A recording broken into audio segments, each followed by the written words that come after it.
Hi, Sian. How are you? Hi Laura, I'm well. How are you? Yeah, all things considered, right? I think right now, at this present point in time, having a chat with you, I think I'm in a good space. It comes in waves, doesn't it? Yes, yeah, always a roller coaster. Yeah, you thought life was a roller coaster before COVID-19, and now Yeah. this is like we were on a kiddies version of the roller coaster, and then COVID-19 comes in, right, and you're like, whoa, I'm too short for this ride, like get Yeah, me off. definitely. Mm. Yeah, New so experience for everybody. absolutely, and there's um there's a whole bunch of really scary things about it, really, really scary things. And then there's a whole bunch of really good things that can come out of it. Because Yes. I always believe that there's two sides to every story. You bring in a pandemic and there's a bunch more than two sides, right? So what I'm hoping we can do is get you just to do a little intro. I see you've got your karate top on there, so you can talk more about that. We'll do a little intro about what it is that you do for a job, where you are in the world, anything else that you'd like to do to give people an idea as to who you are. And then we're going to crack into how on earth this pandemic has possibly affected you with your work. Sure. Okay. Okay, well, hi everybody. My name's Sian. Yes, I do karate, and I compete at international level, or would be if everything wasn't cancelled at the moment. Exactly. For my job, I'm predominantly a fitness trainer. I do some consulting work and on contract, and I teach karate as part of our family dojo in the evenings. So there's that. In terms of the competition side, I am currently going for Olympic qualification. So that's Wow. That obviously is with this whole situation. that's just Is that's just woo! Sorry, say that again. Wow, Olympic qualification. Whew. Yes, How we'll see if it intense is happens. it? You know, Um, they will it is. happen. They will happen at some Yeah. Well, point. there's been a lot of sort of extra things to deal with given the current health situation. Obviously, all the tournaments through till June in New Zealand have been cancelled, so there's that. I've recently had some extra squad trainings also been cancelled, Mm. so that it does make preparation a little bit more difficult, to Yeah. put it mildly. Yeah. But we get all the athletes and the staff, they all get direct information from the International Olympic Committee and New Zealand Olympic Committee and High Performance Sport and all the rest of it. So they've been very diligent in keeping us updated in the situation. There have been some sports that have been very heavily affected. For instance, judo, they've had all their qualification Mm. tournaments cancelled. Wow. So the IOC has said that they are sort of reviewing how they're going to amend the qualification Mm. process for some sports, because there's about just under half of all the athletes are still not qualified yet. So yes, it's been a bit of an uproar. So in terms of karate, the Olympic qualification tournament, which is scheduled to be in Paris, was going to be early May. It's now going to be in late June. So everyone is just saying, prep as normal and, Mm. just keep going until news changes. So it's on a week by week basis, Yeah. daily in some cases. Yeah. So yes. Mm. Wow. Well, I think that's first of all, from all of us who are watching, we wish you all the very, very best. Thank I've obviously seen you perform, and we couldn't have a better competitor who's such an amazing all-rounder representing New Zealand. So, from myself and from everybody else who's watching, we wish you all the very, very best. For you to go to that, New Zealand as a country just couldn't be prouder. So keep it up, keep training, keep doing what you can do. And, I'm pretty sure that if for whatever reason the Olympics get cancelled, I have absolutely no doubt that they will happen again at some point when all this is finished and over and we've come out the other end looking disheveled and whatever it is that we're going to be, and you're still going to be in the best shape that you can to represent the country. So do keep it up. Yep, that means the world. Thank you very much. Absolutely. So, I mean, clearly you're in the dojo now, I'm assuming. Yes, upstairs in the office, but yeah, at the Perfect. dojo building. Yeah. Where you live, breathe, eat, sleep. My life. Yeah. For now. And you're like, oh my gosh, I had the end of Olympics is coming up soon. I now don't have the end. I'm just going to have to keep doing this and have to keep my mojo going, And I think it would be so important for all the other competitive athletes who are out there who, you've had this. It takes such a huge mindset to get yourself into that place where you are competing at such a high level. It takes a lot of energy, it takes a lot of motivation, it takes a lot of dedication, determination, perseverance, every other word you want to put in there, to suddenly have the rug pulled out from underneath you and to suddenly go, well, hang on a second, this is who I identify as. If this isn't now going to take place, who am I? What am I doing? When am I going to do it? How am I going to keep up my training? How does my training schedule need to change so that I don't peak too early, so I don't peak too late? And there must be a whole bunch of things that are coming into there. Would that be right? Yeah, absolutely. In terms of the whole identity thing, because it's the case with a lot of things. Say soldiers, for instance, it comes to when they finish their service, and if you identify purely as that role, it can make any transition or any changes very difficult. There's a book I read fairly recently, but before that there's been lots of sort of good motivational feedback, and in terms of identity, but transferring those skills, say, instead of saying, I am an athlete, I'm someone who enjoys a physical challenge, identifying that a lot of the skills are very transferable. And I'm so, as every person is, I'm far more than just being an athlete. This teaching is still a very big part of my life, and that's something that's always going to be there even when I stop competing. So there's lots of other aspects of myself that I feel quite tied to, and it's keeping me grounded, which is very helpful. In terms of sort of preparation and upheaval, it's very much just focusing on what I can control. A very dear friend of mine who's like another dad, he once sort of quoted to me that if you're worried about something, change it. If you can't change it, don't worry. So it's essentially, focus on the things that you can control. The things that you can't, really try and focus on letting go of worrying about it, because it doesn't help the situation. It's a cyclic kind of thing, and it just builds up, and there's just nothing constructive comes out of it. So very much just kind of staying focused on all my processes and making sure those stay in place, and not trying to exacerbate the situation. Because I think once you jump on that snowball that's going down the hill, it just gets faster and faster and faster, right? So at the end, you actually can't hang on to that anymore, and you're going to end up in a crumpled heap somewhere. You are going to get thrown off that. A lot of people have been talking about the before COVID. We're going to have the schism in our life, right? We're going to have, this is who I was pre-COVID, and this is who I am post-COVID. Different people. And a lot of people are saying that it was like they were on this treadmill or this hamster wheel or rat wheel, or whatever it is that people have been saying, and suddenly it's been spinning so fast that they've been flung off, and now they're like, now what? Am I okay with the stillness? Am I okay with the fact that everything that I associated myself with has now died down, has stopped, is slowing down? And it's I really like that comment. I wrote it down. If you worry about something, change it, and if you can't change it, don't worry about it.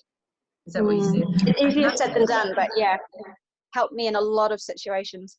Yeah, because right now we can only change what we can change from ourselves. We can wash our hands, we can keep away from other people, we can keep away from large gatherings, we can do all that kind of stuff. Can we change how COVID is spreading throughout the world? I know I can't change that. How I'm trying to change it is by having talks with the people on the ground, but I'm not in the lab. I'm not trying to create some kind of solution to COVID. So I can't change that. Therefore, I cannot worry about that. I can only really worry about if I'm not doing whatever it is that I can do to slow the, the spread, then, so I think that when you Yeah, say something like that, you give yourself the opportunity to actually feel so empowered by it. It gives you strength, right? absolutely. Mm.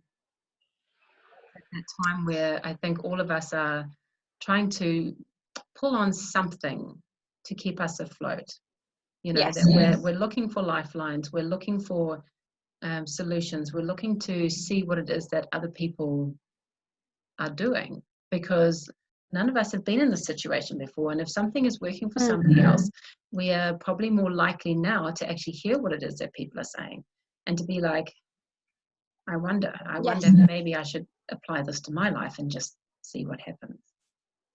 Absolutely. And we've done a lot of changes in terms of how we're functioning, the dojo, because obviously fitness and karate, they're all very collaborative and can be quite close kind of activities. So we've made a lot of changes to do our part in keeping everyone safe and trying to keep some normality going. So like for one of our standings is, once the schools close, then we're likely to close. Obviously some parents are already starting to pull their kids out, but touch wood, we haven't sort of noticed a huge change in attendance, which has been nice. But yeah, sort of looking at all aspects of the sort of hygiene and safety side of things, washing hands before and after training is separated, so we maintain that distance. Kumite, so the sparring side of thing has to change. It's being much more technique focused, and that's okay. But more, I think, importantly, was remembering that we are a karate family, and keeping that network going, and letting people know, if you are currently in self-isolation, or if you just need a little bit of help, don't be afraid to come speak to us, and we can, as a community, keep everyone together, even though we can't physically be together. So yeah, lots of sort of changes on that part. But one of my biggest things with this, any sort of big sort of crisis situation, is trying to focus on maintaining your sort of values or morals, especially in terms of being kind to one another. Otherwise, if you can only do that when it's convenient, it's not really a principle or an ethos or a value anymore. It's more of a hobby. So I think just being able to sort of take that breath, take a step back, and remember that everyone is in a chaotic situation. So just being kind and helping where we can, I think is really important in helping to get through this emotionally, not just, physically. Yeah, I like that.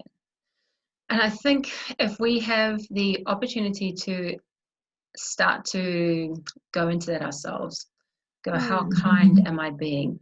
If I take all the bread off the shelf, am I being kind to people? What can I do if I am in a situation which is maybe better off, if you like, for want of a better term, than other people? What is it that I can do to help?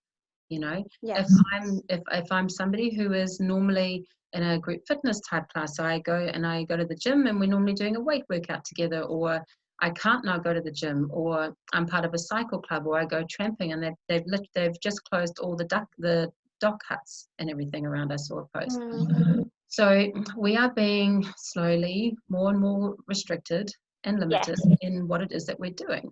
And if we stop our physical activity, if we just stay at home and our step count goes from 15,000 steps a day and it's now 2,000, there is something there that we are not doing for ourselves. It's a level of self-care.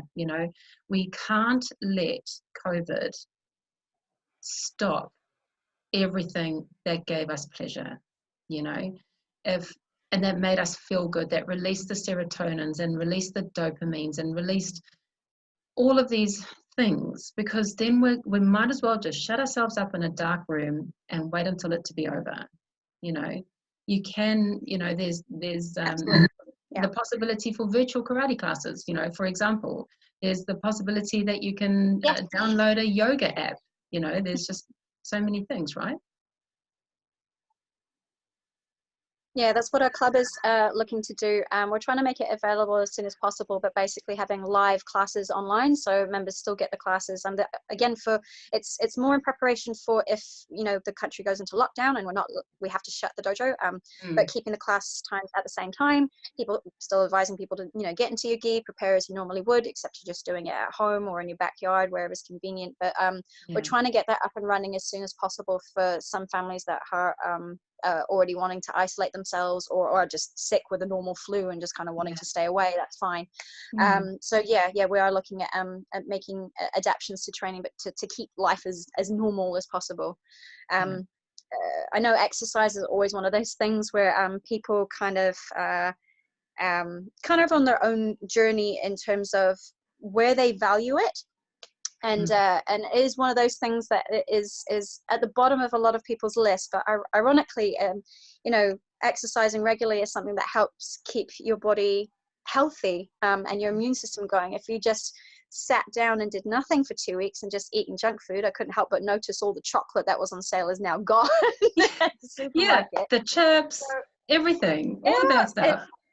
You're actually far more likely to make yourself very sick. So it's trying to sort of get that word out that it should be normal that you keep up with some exercise, even if it's just sort of walking up and down around your house. I heard of one guy, he's got a 7-meter balcony, and he set himself the challenge of running a marathon just back and forth, which is amazing. I'm not saying everyone has to go that far. Well, you're like, I'm just going to do the maths. That's a lot of lengths of your balcony. It's a lot of turning around. I was just thinking all the turning and pushing. That's a lot of hard work. But go. Do it. But I'm just it doesn't have to be that massive, but just doing something a little bit every day just to keep your body moving. We're made to move, and to look after yourself, we need to maintain that. So trying to get that across, and that not let people use it as an excuse to sort of do nothing. It's like, well, you'll put yourself in more jeopardy if you do so. So and potentially speaking to your personal trainer and going, yes, money is tight, can we work a deal maybe where I'm not paying you the full amount because we're not using your time, but can you give me a program that I can do at home?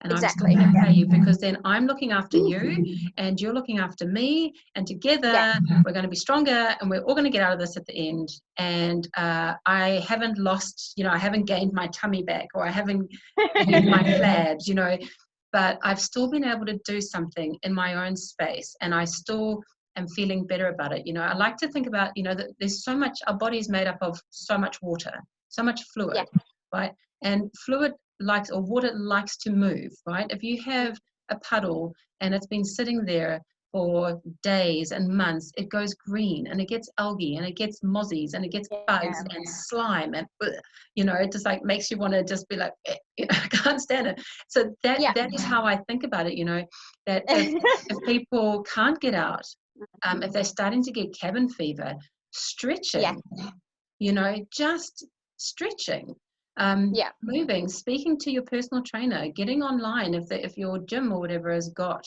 something going on, log in, support the gyms as much as what you can, support everybody whose life income is dependent on these things. Let's do something to be able to help each other, to be able to get through this time together, because if everybody goes out of business right now, then by the time we get out of this, we've got a lot of stuff to pick back up. Rebuild, absolutely. I like the puddle analogy. It's very true. And it's preparing for in the moment, and the dealing with the cabin fever, but also dealing for when this eventually does blow over, and it will. Making sure that we're sort of having as much normality in place as possible, so we can just pick up from where we left off as best as we can. But it is that was one of my biggest worries when all this started, was some of the small businesses and gyms and of course our dojo kind of thing. So not leaving, if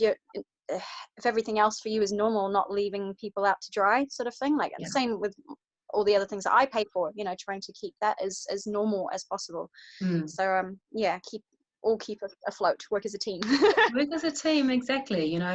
Like I've got my byline is together we are strong. If we're only thinking about ourselves, like, yes, we've all gonna have money issues, we've all got fears, we've all got anxieties, we don't know what the future looks like, But if we can all do our bit to still pay something, maybe to have it reduced, so it's like in the, you know, it's 50% or something, then we can all still try and support each other.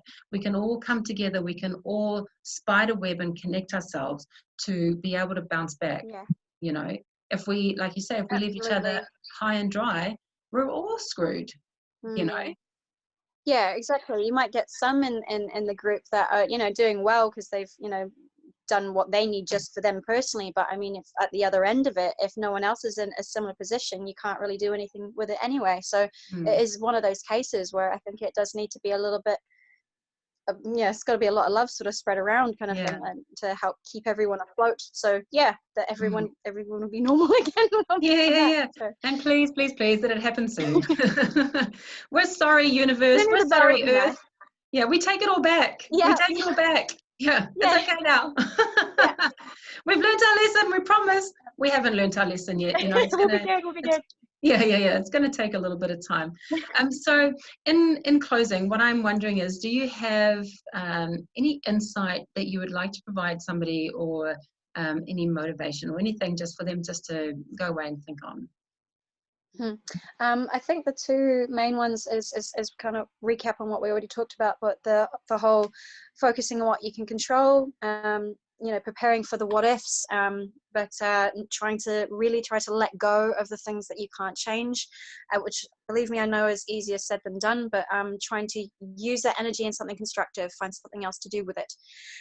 And the other is definitely be kind and think of other people, because we're all in the same boat, and as I said, you know, the whole treat people, others as you'd like to be treated, it shouldn't be just done when it's convenient. It matters all the more at times like this. We really need to work together and be kind.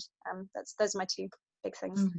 I love that. I think that's such a beautiful way to finish this off. And you know, I just think that you're just such an inspiration to anybody out there who's in the same position as you.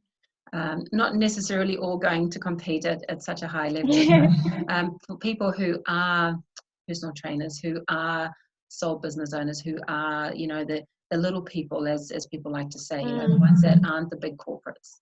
You know, everyone's taking a hit, but it's the people who, like the farmers markets, you know, it's all those guys whose life depends on your business, you know, and your compassion and you thinking about them.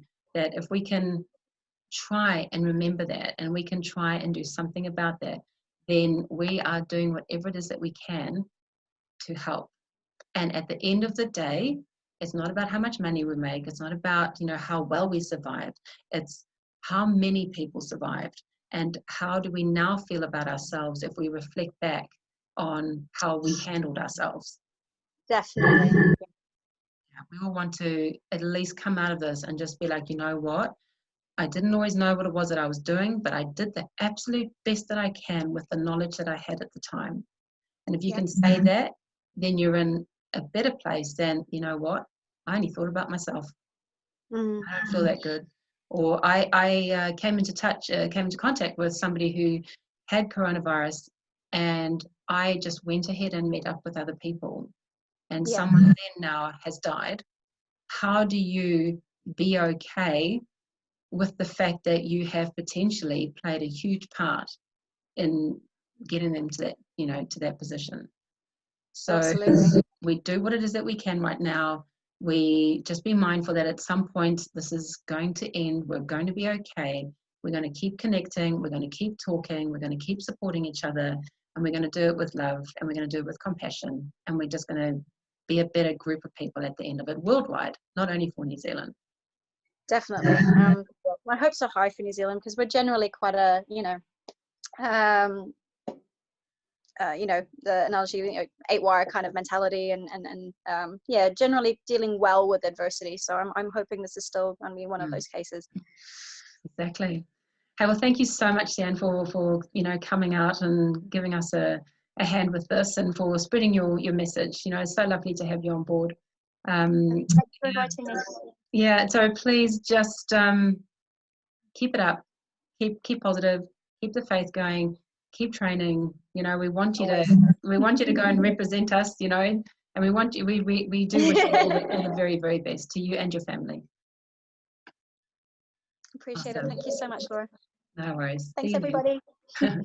Bye.